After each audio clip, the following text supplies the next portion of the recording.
నిజమైన మనం నమ్మిన దేవుడు పాడిన పాటను బట్టి చూస్తే ఆరాధనకు యోగ్యుడు కనుకనే యోగ్యుడైన దేవుని ఆరాధించే మనలో కూడా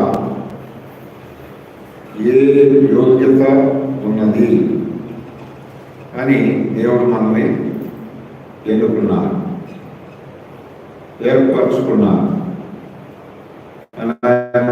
చూస్తే కొద్ది మాటలు మనం దేవుని యొక్క గ్రంథం మనం తీసుకుంటాం. చూడండి, మొదటి కొరింథీయులకు రాసిన పత్రిక 1 నుంచి 5 వచనాలు. మొదటి కొరింథీ 1వ అధ్యాయము 1 నుంచి 5 వచనాలు చదవండి. దేవుని చిత్తం వలన యేసుక్రీస్తు యొక్క అపోస్తలుడుగా పిలువబడిన పౌలును సహోదరుడైన సోస్తెనేసును కొరింథీలో ఉన్న దేవుని సంఘమునకు అనగా క్రీస్తు యేసునందు పరిశుద్ధపరచబడిన వారి పరిశుద్ధులుగా ఉండుటకు పిలువబడిన వారికి మనకును ప్రభువుగా ఉన్న మన ప్రభువైన యేసుక్రీస్తు నామమున ప్రతి స్థలములో రాయనది మన తండ్రి అయిన దేవుని నుండి ప్రభువైన యేసుక్రీస్తు నుండి కృపా సమాధానములు మీకు కలుగునుగాక. క్రీస్తు యేసు నందు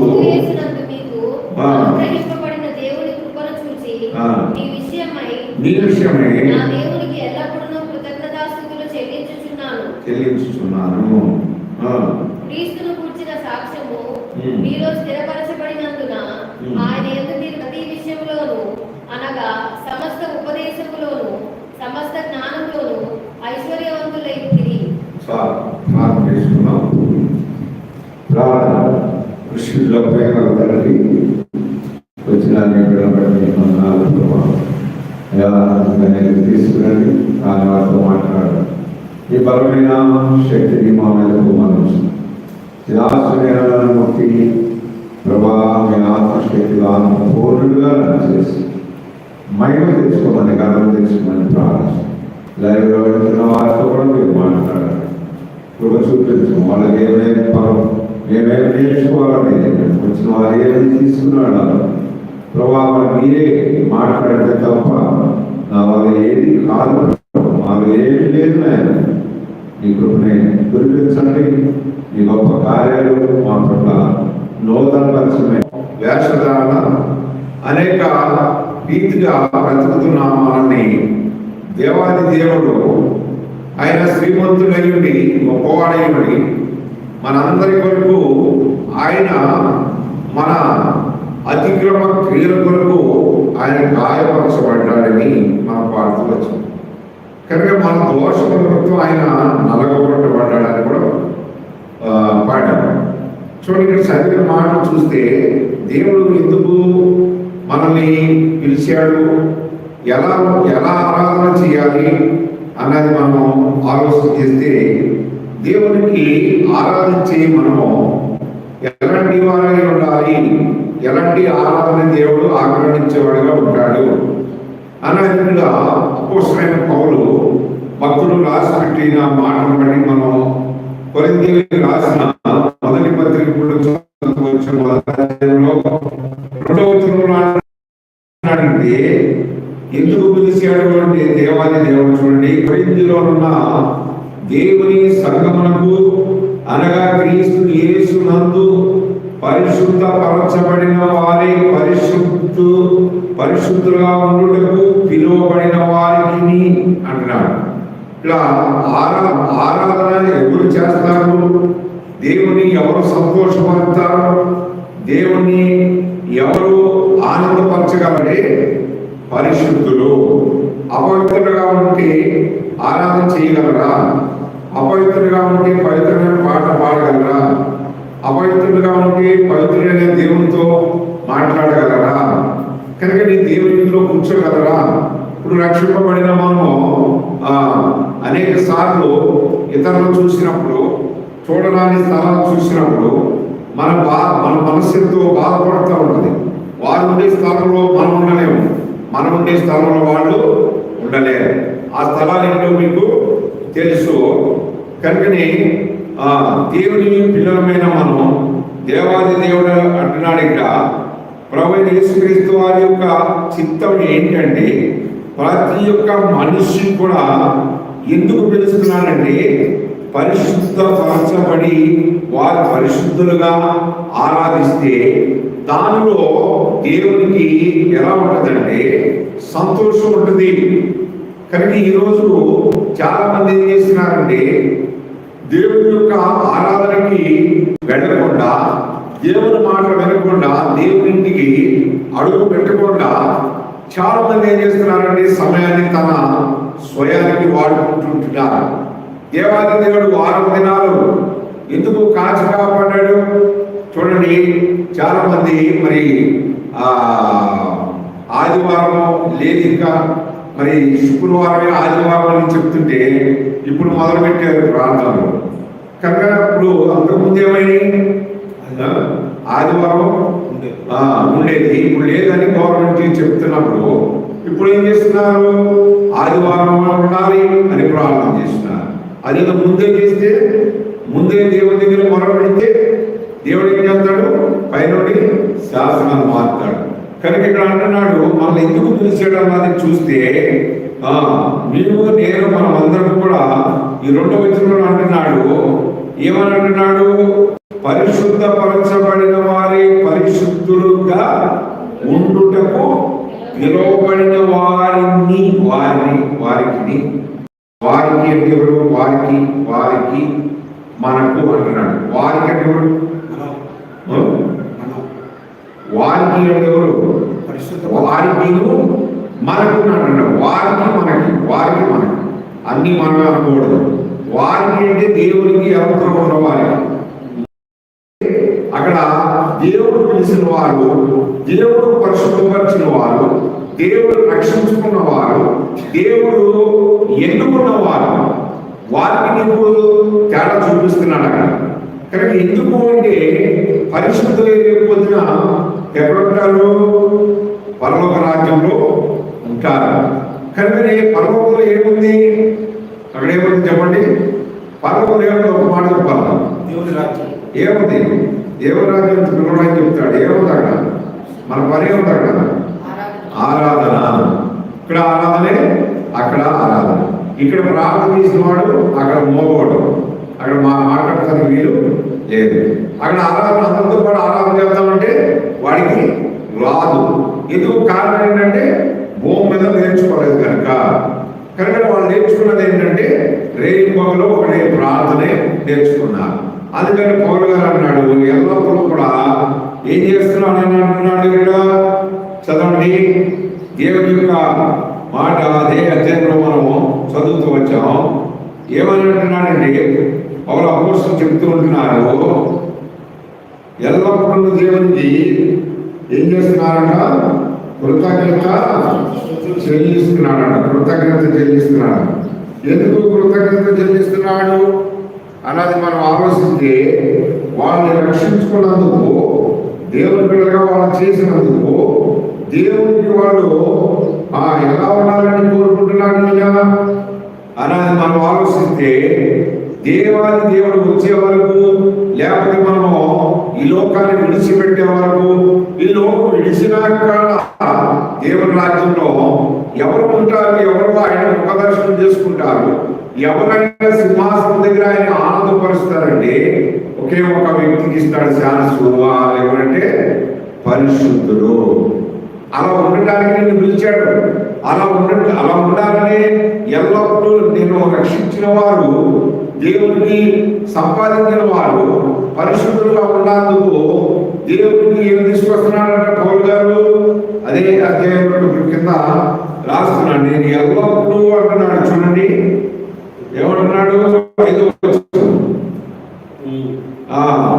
చదవండి ఏమన్నాడు, 4వ వచనం లాస్ట్ లైన్లో ఉన్నాడు, దేవునికి ఎల్లప్పుడూ కృతజ్ఞతాస్తుతులు చెల్లించుచున్నాను.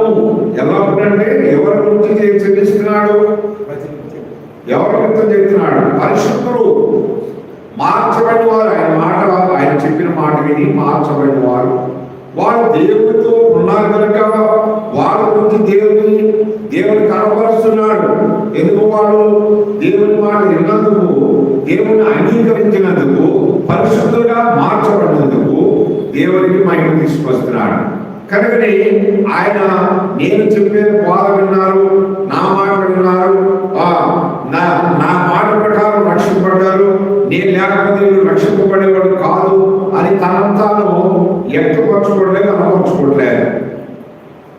ఎవరు కనపరుస్తున్నాడంటే దేవుణ్ణి కనపరుస్తూ ఉంటున్నాడు, దేవుణ్ణి హెచ్చిస్తూ ఉంటున్నాడు. నువ్వు నేను రక్షింపబడడం ఎందుకంటే దేవునికి మహిమ తీసుకురావాలి, దేవునికి ఘనత తీసుకురావాలి. ఎక్కడ తీసుకురావాలి అనేది మనం ఆలోచిస్తే ఇంటైనా సరే, బయట అయినా సరే, ఎక్కడైనా సరే మనం ఏం చేయాలా, దేవునికి మహిమ కావాలి. కనుకనే దేవాది దేవుడు అందుకే మనం ఏర్పరచుకున్నాడు. చదవండి, 1 దశలోనికైకి రాసిన పత్రికలో 4వ అధ్యాయము, 1 దశలోనికైకి రాసిన పత్రిక స్పీడ్గా మీరు చదివి నాకు అందిస్తూ ఉంటే తొందరగా మనం ముందుకు వెళ్తాం. 4వ అధ్యాయము 7వ వచనం ఎందుకు పిలిచాడో చూడండి. 4వ అధ్యాయము 7వ వచనం 1 దశలోనికైకి రాసిన పత్రిక పరిశుద్ధులకై ఏం చేశాడంట, ఇందాక దేని పిలిచాడు, పరిశుద్ధ పరచబడండి మీరు అని పిలిచాడు. పరిశుద్ధులుగా ఉంటున్నాను. ఇక్కడ ఏమంటున్నాడు, 4 ఏమన్నాడు, పరిశుద్ధులకై. అపవిత్రంగా మీరు ఆరాధించొద్దు. అపవిత్రంగా వారమంతా చెప్పండి రకరకాలుగా బతికేసి అనేక విధాలుగా ఈ లోకంలో జీవించి ఆదివారం వచ్చి నన్ను పరిశుద్ధపరచు, నన్ను పవిత్రపరచు, నీ రక్తంలో కలుగు, నన్ను శుద్ధి చేయి, పరిశుద్ధంగా నేను ఇప్పుడు ఆరాధించాలని, ఇప్పుడే నువ్వు తాజాగా ఉండాలని కోరుకుంటాం. ఒక రకంగా మంచిదే కానీ నేనేమంటున్నానంటే ప్రతిరోజు కూడా నువ్వు ఏమవ్వాలి, తాజా వ్యక్తివే. అలా ఉండాలని, అలా చెయ్యాలని, అలా ఆరాధించాలని ఈ 7వ వచనంలో చెబుతున్నాడు. పరిశుద్ధ పరచుటకే దేవుడు మనలను పిలిచారు కానీ అపవిత్రులుగా ఉండటకు. అపవిత్రులు ఎందుకు పిలుస్తున్నాడంటే పరిశుద్ధులు కావాలను, పరిశుద్ధంగా ఆరాధించాలి, పవిత్రంగా దేవుడిని గణపరచాలి. అది ఎవరికి ఇష్టమో, చెప్పండి, దేవునికి ఇష్టం, దేవునికి ఇష్టం. ఇప్పుడు అలా చేయటము మనిషికి చాలా కష్టం కదా, చాలా కష్టం.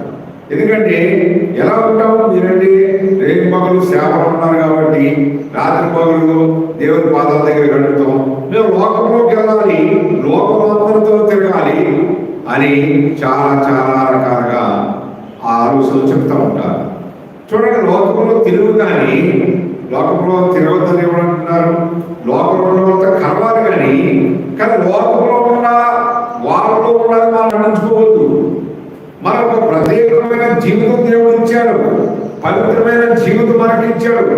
దేవుడిని ఎవరించే వాళ్ళని మనం చూసుకోవాలి. వాళ్ళు లేకపోతే మనల్ని ఎవరించే వాళ్ళు ఒక ఆయన ఉన్నాడు, ఆయనే పరిశుద్ధాత్మ దేవుడు. ఆయనతో మనం కనెక్ట్ అయినప్పుడు ఎల్లవేళలో కూడా మనం ఎలా ఉంటాము, పరిశుద్ధంగా ఉంటాం. క్షణక్షణం కూడా పవిత్రంగా ఉండడానికి ఇష్టపడతాం. కానీ ఎందుకు కారణం అంటే దేవాది దేవుడు ప్రభువైన యేసుక్రీస్తు వారు ఈ లోకానికి వచ్చినప్పుడు ఎవరిని కోరుకుంటాడు, ఎవరిని తీసుకుపోతాడు అన్నది మనం చూస్తే, ఆయన దూతల మధ్యాకాశానికి వచ్చి నలుగురిలో సంచరించినప్పుడు నువ్వు ఎలా కనపడాలి, నువ్వు ఎలా కనపడాలి, వాళ్ళ లిస్ట్ ఎలా ఉండాలి చెప్పాలి. అటు ఇటుగా ఉంటే పర్వాలేదు అంటాడా, పర్వాలేదు అంటాడా, కనుకని ఆయన తీసుకుని పోవడం, కనుక విడవబడతారు. అందుకని అంటున్నాడు ఇక్కడ 7వ వచనంలో చెబుతున్నాడు, మిమ్మల్ని పరిశుద్ధులుగా ఉండటానికి, పరిశుద్ధంగా ఆరాధించడానికి, పవిత్రమైన దేవుని పాదాలను ముద్దు పెట్టుకోవడానికి మిమ్మల్ని పిలిచాడు దేవుడు. ఈ అవకాశం దేవుడు మనకి ఎంతగా ఇచ్చారు. ఈ లోకంలో ఇంకా అపవిత్రంగా ఉంటూ, భక్తి చేస్తూ అపవిత్రంగా ఉంటూ భక్తులను చెప్పుకుంటూ చాలా మంది ఈ లోకంలో అనేక స్థలాల్లో ఏం చేస్తున్నారు, వాళ్ళు ఘనపరుచుకుంటూ ఉంటున్నారు. కానీ దేవుడు మనల్ని ఈ లోకంలో పుట్టించింది ఎందుకంటే మన నుండి ఆయన ఏమి కోరుకుంటున్నాడు అన్నది మనం ఆలోచించాలి. ఏం కోరుకుంటున్నాడు చెప్పండి. దేవుడికి కూడా కోరుకుందాం, మనకివ్వండి. మన కోరికలకి అంతు లేదు. మనం పరిశుద్ధంగా ఉండాలండి. మన కోరికలకి అంతు ఉన్నాయా? దేవుడు కోరుకుంది. ఆ కోరిక ఏంటి? ఆ కోరిక ఏంటంటే నా చేతితో నేను సృష్టించిన వారు, నా స్వరూపంలో నేను చేసుకున్న వారు పరిశుద్ధులుగా ఉండి నేను ఆరాధించాలి, అపవిత్రులుగా ఉండి ఆరాధించకూడదు అని దేవుడు లోకంలో నుండి మనల్ని ఏర్పరచుకున్నాడు. చదవండి 1 పేతురు పత్రిక 3వ అధ్యాయము, 1 పేతురు 3వ అధ్యాయము 4వ వచనం మనం చదువుతాం. 1 పేతురు పత్రిక 3వ అధ్యాయం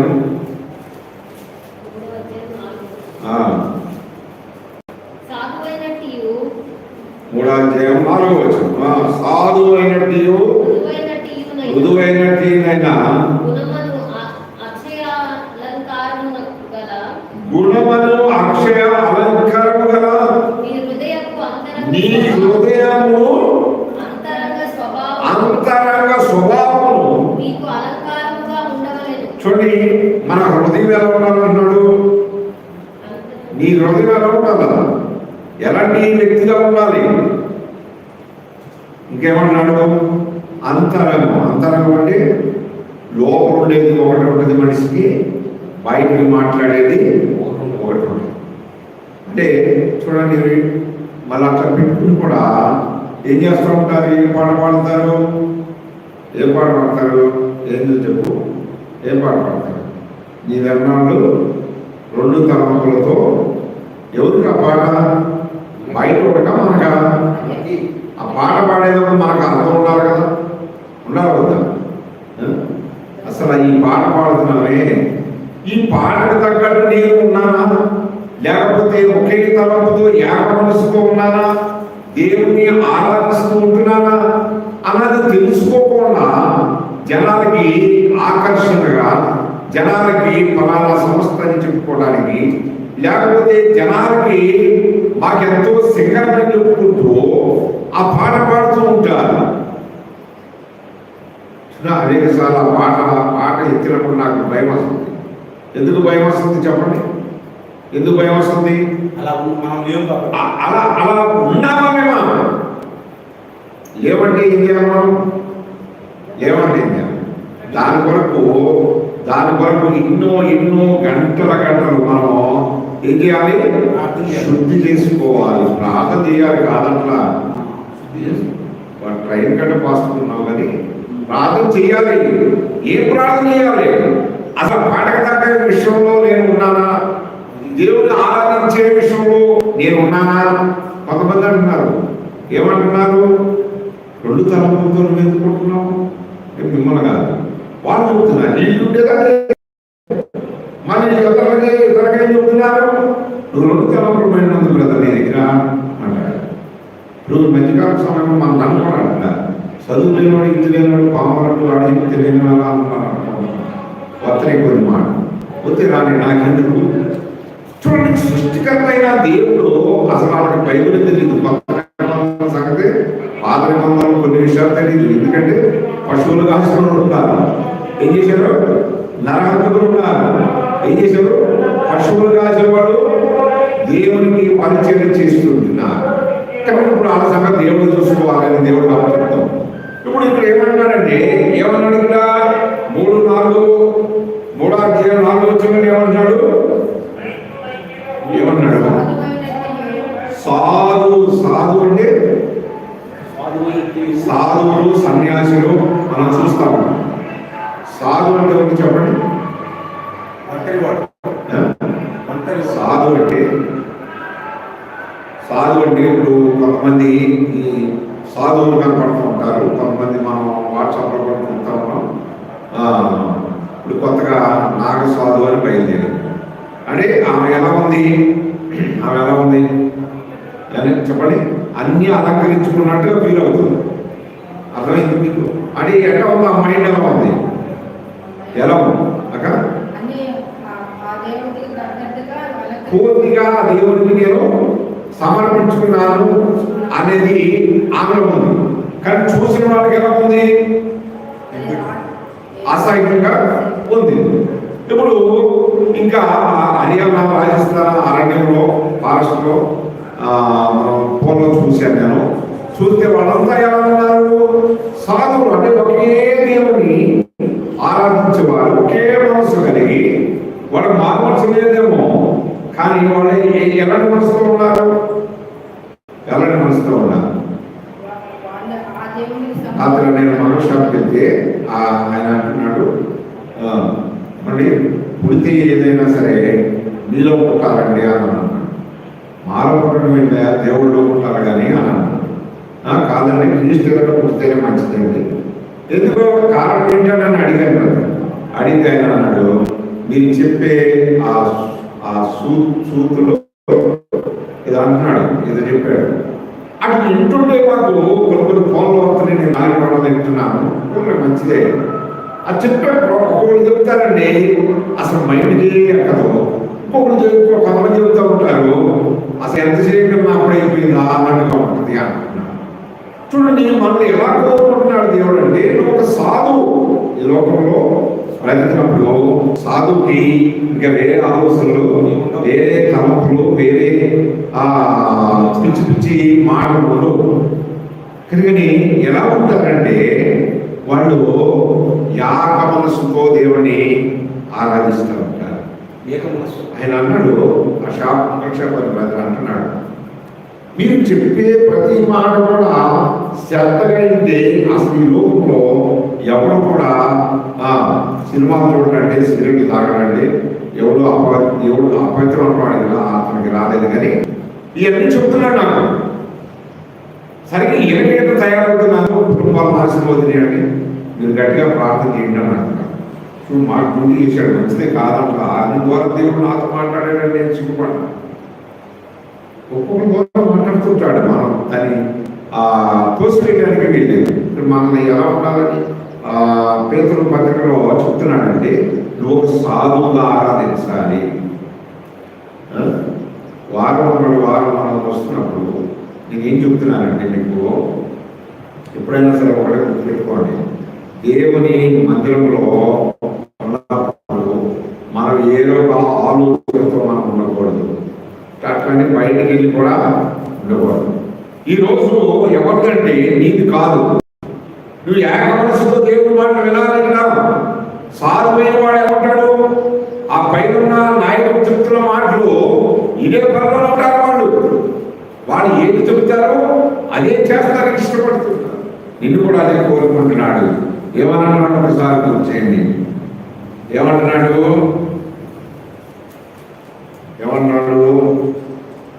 ఏ ఆలోచన కావాలన్నా మనకి సాధు అయిన నీవు, మృదువైన నీవు, గుణమను అక్షయ అలంకారం గల నీ హృదయాంతరంగ స్వభావము నీకు అలంకారంగా ఉండనిది. అది దేవుని దృష్టికి విలువ గలది. దేవుడు మనం నమ్మకం కాదు, మనల్ని దేవుడు నమ్మాలి. నేను అనేది ఏంటంటే, నేను నమ్మకం కాదు ప్రభావ, నువ్వు నన్ను నమ్మేవా లేదా అని ప్రార్థన చేసుకోవాలి. కనుక దేవునికి ఏది ఇష్టం అంటే, అది ఎటువంటి అటు ఏ ఎండగా ఏ గొడుగు పట్టాలో అంటే, ఏ మనిషి దగ్గర ఎలా మాట్లాడాలో అలా మాట్లాడి చేసాలో పడగొట్టడం కాదు, అలా చెడగొట్టడం కాదు. కనుక ఇక్కడ దేవునికి ఏది ఇష్టం అది చేయాలి, అది గొప్పం. కనుక అది చేయటం చాలా మందిలో ఏమవట్లేదు, ఏమట్లా చాలా మందిలో కనపడతలేదు. చదువుడి దేవుని యొక్క పిల్లలమైన మనం మొదటి కొరింథీయులకు రాసిన పత్రిక చదివాం కదా, మొదటి అధ్యాయం 9వ వచనం చదువుదాం. మొదటి కొరింథీ మొదటి అధ్యాయం 9వ వచనం అంటాడు, మన ప్రభు అయిన యేసుక్రీస్తు అను తన కుమారుని. అక్కడ ఆగండి. ఇప్పుడు యేసుక్రీస్తు ప్రభువారికి ఎన్ని తలంపులు ఉన్నాయి, ఆయన ఎప్పుడైతున్నారు మనము అది తెలుసుకోవాలి. ఎన్ని ఉంటాయి? తలంపుల గురించి మాట్లాడాలి, జ్ఞానం కదా. జ్ఞానం అయితే ఆయన అనంత జ్ఞానం కదా, తలంపు వేరు, జ్ఞానం వేరు. ఇప్పుడు ఇక్కడ ఆయనకి సహవాసం పెట్టుకున్నాం, ఆయనతో మనం సహవాసం చేస్తున్నాం. ఆయనతో సహవాసం చేసే మనము ఇక్కడ ఏం చెబుతున్నాడు? 9వ వచనంలో ఏమంటున్నాడు? చదువుదాం. మన ప్రభు అయిన యేసుక్రీస్తు అని తన కుమారుని సహవాసములకు మిమ్మల్ని పిలిచిన దేవుడు కనుక ఆయన నమ్మదైన వాడు. కనుక ఆయనతో మనం ఉండాలని పిలిచాడు ఆయన.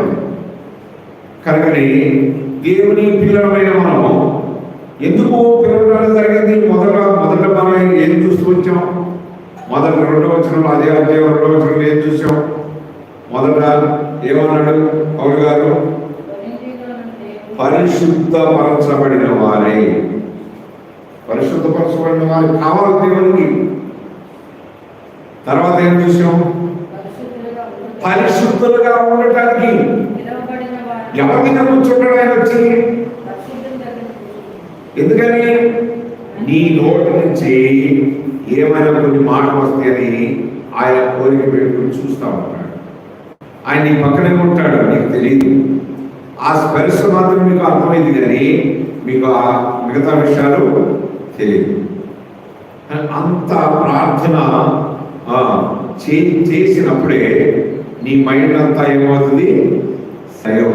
ఇక్కడ అంటున్నాడు యేసుక్రీస్తు బిడ్డలమైన మనం ఇక్కడ అన్నాడు, ఏమంటున్నాడు? మన ప్రభు అయిన యేసుక్రీస్తు అను తన కుమారుని సహవాసములకు పిలిచిన దేవుడు. దేవుడు పిలిచాడు, దేవుడు పిలిచాడు. దేవుడు పిలిపోయిందో మనం అంటే దేవుడు ఎందుకు పిలిచాడు? పిలవడానికి కారణం ఏంటి? ఏ పిలుపు? ఏ పిలుపు? ఏ పిలుపు? ఇప్పుడు చెప్పాలా? సేవ చేయమని పిలుపా? పని చేయమని పిలుపా? ఏ పిలుపు? ఇప్పుడు నేను ఏ రూపులో వెళ్తున్నా? నువ్వు నేను మనమంతరం పరిశుద్ధులుగా ఉండడానికి ఆయన అంట పిలిచాడు. ఎందుకు? కారణం చెప్పాలి. కారణం ఏంటంటే ఆయన అందుకే అంటాడు, ఏమంటాడు?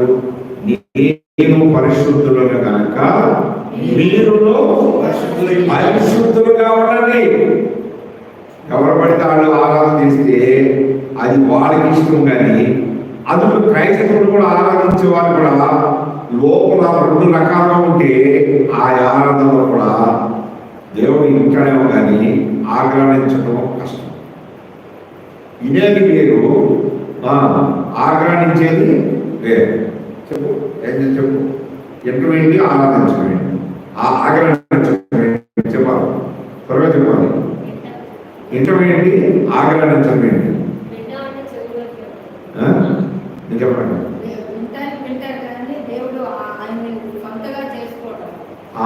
అది ఆగ్రహించడం అంటే తను తీసుకోవాలి, అది గుర్తుపెట్టుకోవాలి.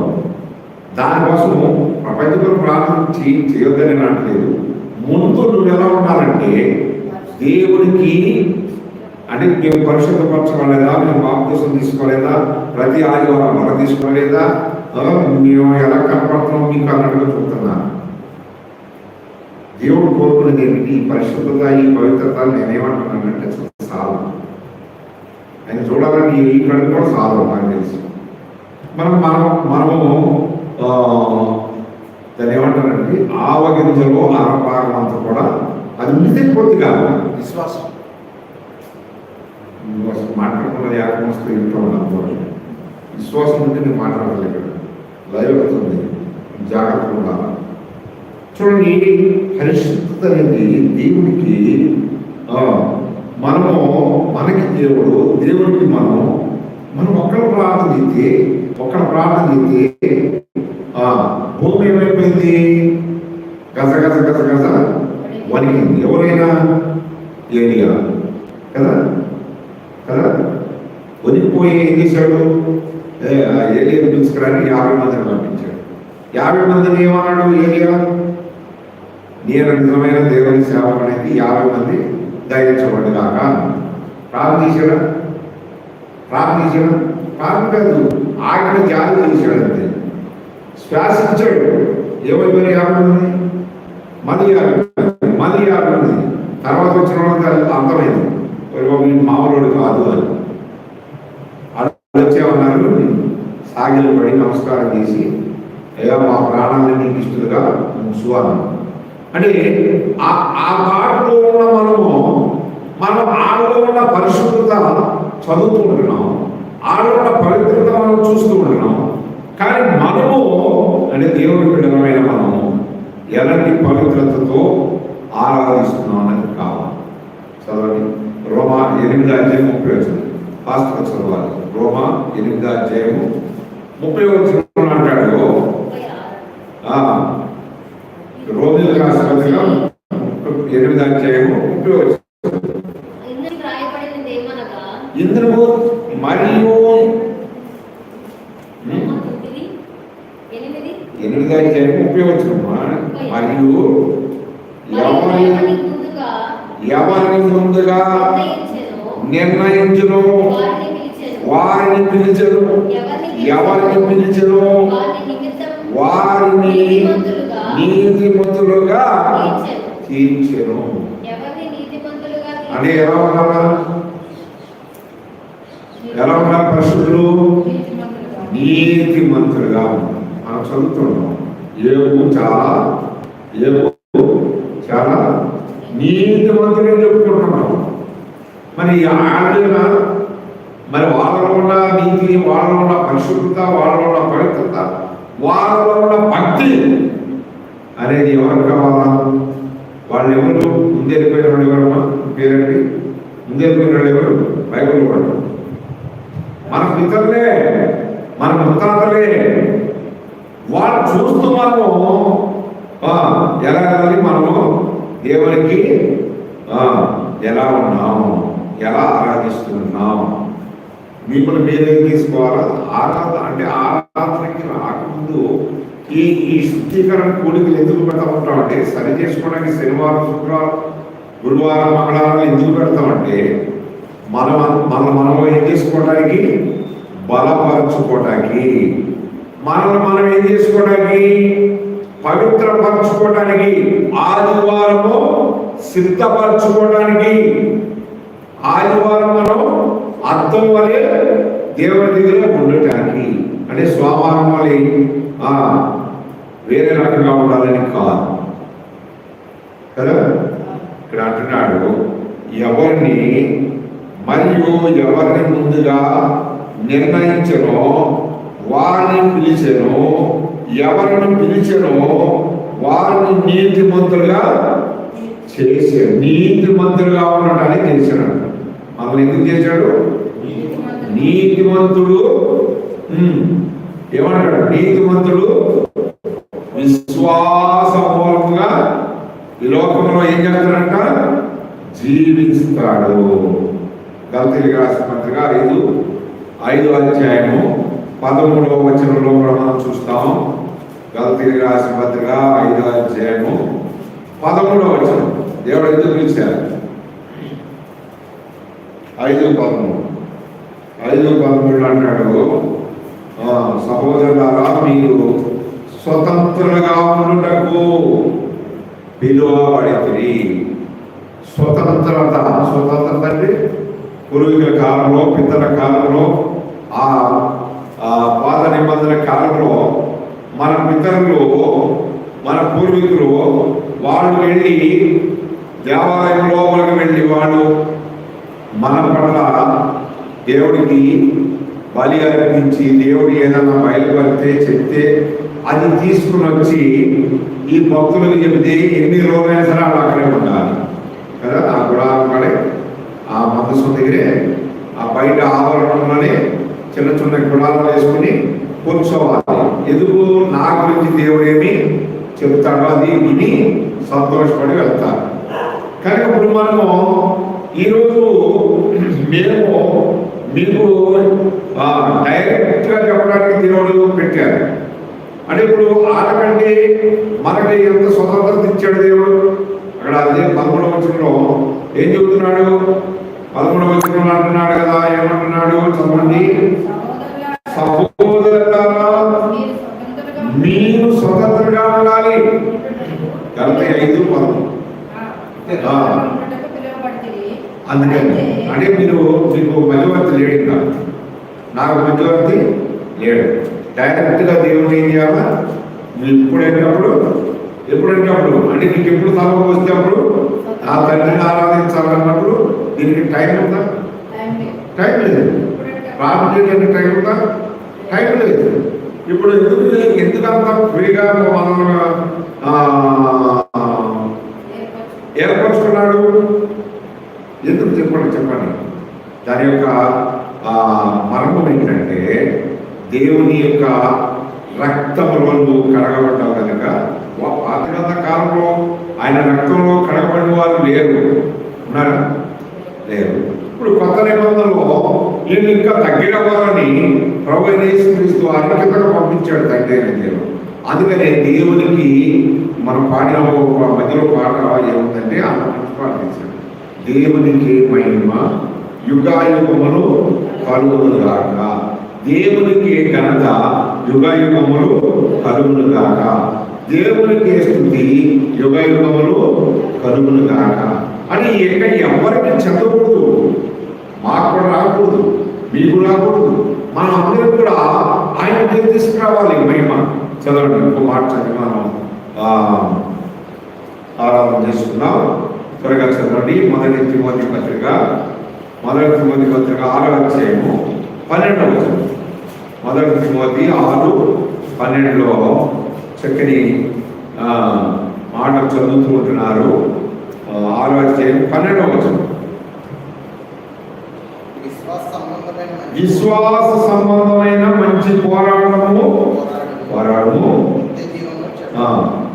ఏమంటారంటే నిత్య జీవము. మనకు కావాల్సింది ఈ పరిశుద్ధులు పొందాల్సింది నిత్య జీవం. నిత్య జీవం అంటే ఇక్కడ మాట పైదా, ఈ మాట ఇక్కడదా పైదా? ఎక్కడ వర్తిస్తుంది ఈ మాట? నిత్య జీవం అనేది ఎక్కడ వర్తిస్తుంది? పైనే. ఇహలోకంలో బతికేది మనం 70-80 సంవత్సరాలు, యుగాయుగాలు అనేది దేవుడి దగ్గర కనుక ఆ దేవాది దేవుడు అంటున్నాడు నిత్య జీవంగా ఉండాలి. నిత్య జీవంగా ఉండాలి. ఇక్కడ ఇచ్చే జీవం కొంచెం కావచ్చు కదా, ఇచ్చే జీవం కొద్దిగా కావచ్చు, లేకపోతే ఇంకా మన ప్రార్థన బట్టి ఇంకా పూర్వగా దేవుడు మనల్ని జీవంలో ఉంచుతాడు. అయితే మన ప్రయాసం ఉంటుంది. ఏంటి ఆ ప్రయాసం అంటే ప్రార్థనలో మనము బలపరచుకున్నాడు. కనుక ఇప్పుడు ఈయన ఎంత బలపరచుకోమండి ఈ మాట రాశాడు, నిత్య జీవము చేపట్టుము, దాన్ని పొందుటకు నీవు పిలువబడి. నిత్య జీవం లేదు నాకు, ఓపిక లేదు నాకు, బలం లేదు నాకు, నా దాన్ని ఏమంటారు శరీరం సహకరించట్లేదు అని మనం రకరకాలైనటువంటి మాటలు చెప్తా ఉన్నాం. అని సహకరించలేదని దీని అర్థం ఏంటి? నీలో భక్తి భక్తి చెప్పాలి లేదు, తగ్గింది. యేసుక్రీస్తు వారు బాధ చెప్తే 3 దినాలు అన్నపానాలు పానప్పుడు మర్చిపోయారు. అన్నం లేదు, నీళ్ళు అని ఇంత ఎట్లా ఉండగలిగారు వీళ్ళు? ఎక్కడున్నారు వీళ్ళు? అన్నిలో. మరి దేవుడి మాట వినడానికి ఆ రోజున అంత ఆసక్తి కలుగుతుంటే ఈ రోజు వాళ్ళు ఏం చేస్తున్నారు? ఈరోజు వాళ్ళు అంతా కూడా స్టైల్గా ఏం చేస్తున్నారు? ఒక 5 నిమిషాలు ఉంటే చాలు, ఒక 10 నిమిషాలు ఉంటే చాలు, ఒక పావుగంట ఉంటే చాలు, పావుగంట మించితే ఇంకా మేము నిలవలేము. నిలవలేము. ఎందుకంటే మీకేం తెలుసు? మా ఆరోగ్య సంగతి నాకు తెలియకపోవచ్చు, కానీ ఎవరికి తెలుసు? తెలుసు. ఇప్పుడు గంటలు తరబడి వాళ్ళు ఎంతడానికి ఇష్టపడుతున్నారు. ఈ ఫోన్లు వచ్చిన కానీ అన్ని అర్థం చేసుకుంటున్నాను. చూడండి, ఎందుకంటే మొన్న ఒక్క నిమిషం పాట పెట్టాను బెంగాల్లో. 200 రోజులు పెట్టి 230 మంది 250 మంది చూశారు ఆ ఒక్క పాట. అంటే ఒక్క నిమిషంలోనే ఏమవ్వాలి? ఒక్క నిమిషంలో అయిపోవాలి. ఫోన్లే టీ తాగేలోపు 5 నిమిషాలు పడుతుంది. 5 నిమిషాల్లో వినేసేసి కామ్ అయిపోవాలి. ఇది ఒక డైలీ వాగ్దానం మాదిరిగా పెట్టుకున్నారు. అని ఎక్కువ రోజుకెళ్ళడానికి, ఎక్కువగా దేవుడిని ఆరాధించడానికి నిన్న ఒక ఆయన నాకు వీడియో పంపించాడు, పోస్టర్ కూడా పంపించాడు. దాంట్లో చదివితే ఏముందంటే ప్రార్థనలోనే ప్రాణం విడిచాడన్న భక్తులు. అని ఎన్ని గంటలు చేసి ఉంటాడు, ఎంత సిద్ధపడగలిగి ఉన్నాడు, ఎంతగా దేవుడిని స్థుతిస్తూ ఆ స్థుతిలోనే దేవుడి దగ్గరికి వెళ్ళిపోయాడు ఆయన మోకాళ్ళ మీద. నేను అందుకని అంటాడు, స్తుతియాగము అర్పించువాడు నన్ను మహిమ పరుస్తున్నాడు అంటాడు. కానీ ఇక్కడ సృష్టికర్త అయిన దేవుడు ఇక్కడ చెప్తున్న మాట బట్టి మనం చూస్తే ఏమన్నాడు ఇక్కడ? ఏమన్నాడుగా 6వ అధ్యాయంలో 12వ వచనంలో చూసాం కదా. మొదటి 6:12 ఏమంటాడు? విశ్వాస సంబంధమైన మంచి పోరాటము నిత్య జీవము చేపట్టము, దాని పొందుటకు నీవు పిలువబడి అనేక సాక్షుల ఎదుట మంచి ఒప్పుకోలు ఒప్పుకుంటుంది. నిత్య జీవం. చదవండి, చివరిగా మనం మాట చదువుతాం. మొదటి పక్కనే ఉంది 2వ దశలోనికి రాసిన పత్రిక, 2వ దశలోనికి 2వ అధ్యాయము 14వ వచనం. 2:14 చివరి మాట మనం చూసుకున్నాం. మీరు ఆకర్షింపబడి మన ప్రభు యేసుక్రీస్తు యొక్క మహిమను పొందవలెనని ఆయన మా సువార్తను వలన మిమ్మల్ని పిలిచాను. నేను చేసిన సువార్త వలన దేవుడు మిమ్మల్ని ఫస్ట్ లైన్లోనే ఏమన్నాడండి? రక్షింపబడి. మానవుడు ప్రతి ఒక్కడు ఏం చేయాలి? రక్షణ పొందాలి, మారు మనసు పొందాలి.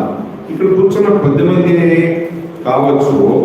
ఈ 10 మంది ఏం చేశారంటే దేవుని యొక్క మాట ప్రకారం రక్షింపబడి దేవునికి తల వంచి బాప్తిస్మం తీసుకుని మనం దేవుడితో ఉండటానికి, దేవుడు మనతో ఉండటానికి ఇష్టపడిన వారుగా ఉన్నాం. అందుకని అన్నాడు, మీరిలాగో రక్షింపబడి మన ప్రభు యేసుక్రీస్తు యొక్క మహిమను పొందవలెనని.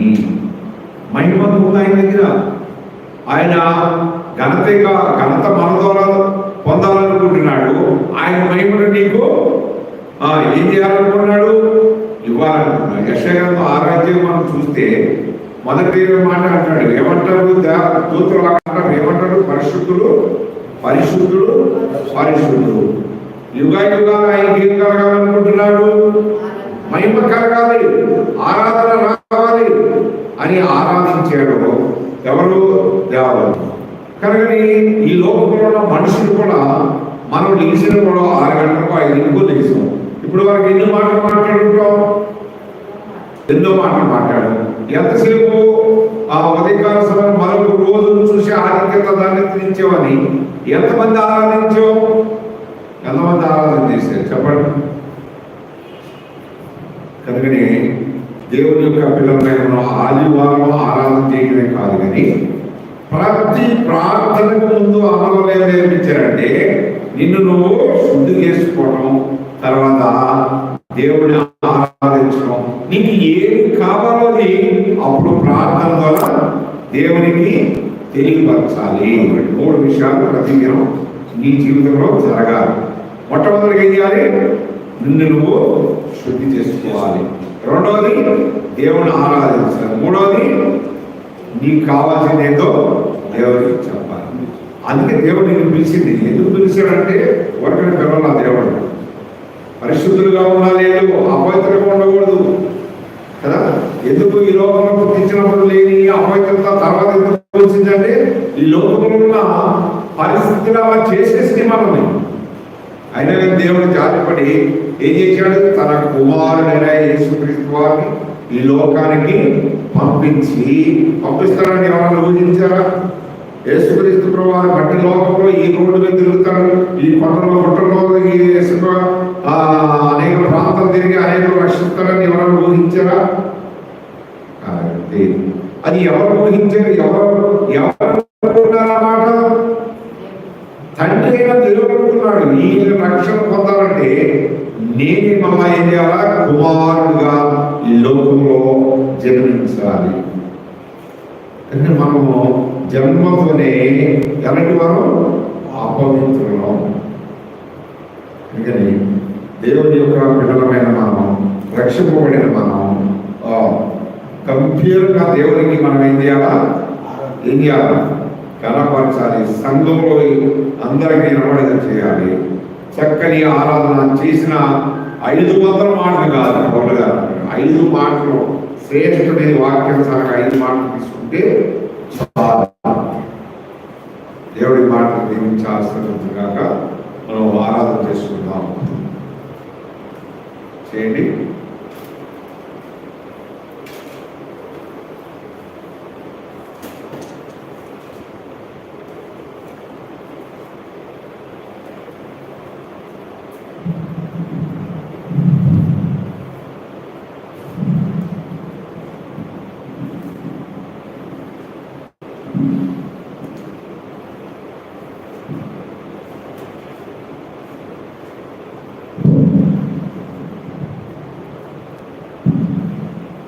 మమ్మల్ని మిగిలిగా ప్రేమించిన మా ప్రియ తండ్రి, దయగలమైన మా ప్రభువా, తండ్రి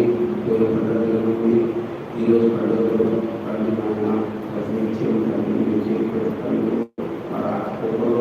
మా తలంపులు, మా యొక్క ఆయన తండ్రి, మా యొక్క సంస్థలు మమ్మల్ని నడిపిస్తూ తండ్రి